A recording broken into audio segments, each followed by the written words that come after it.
It's decided. You are ready for a change of house. Okay, so either you've outgrown it, changed jobs, or just want to change the scenery from the neighborhood that you're currently in. But the $1 million question, where will you get the down payment from?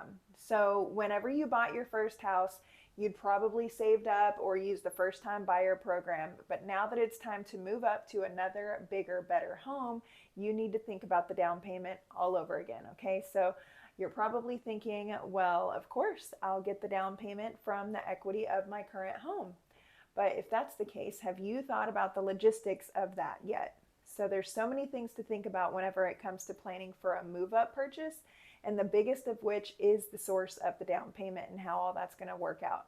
So you might be lucky enough to have other sources of funds readily available, maybe even a full cash payment, but in most cases that I've dealt with, the down payment usually comes from the equity of the current home.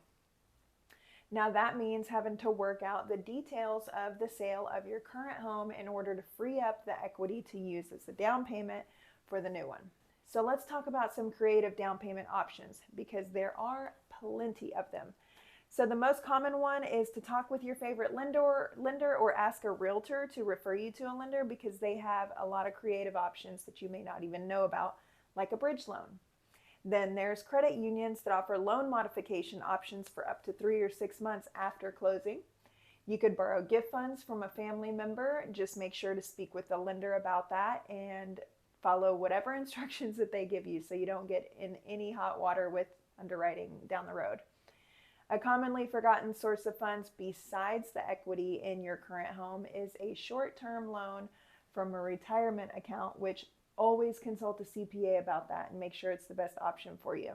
Same thing goes for pulling from your money market or other long term savings accounts that you generally don't touch. They could be used for short term and then refunded after the closing of your current home. Another option that could possibly help is your tax refund.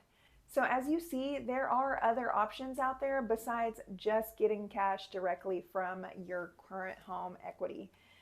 No matter what the source of your down payment is, though, you've got to look into all the logistics before you start to look at homes, like how long it'll take to access the money in those accounts. That way, whenever you find that perfect new house, you'll have a plan of action already in place and can move quickly and confidently on making an offer on that house. And if you're wondering if this could work for you, let's sit down together and go over all the options because knowing your options is the only way to get the ball rolling.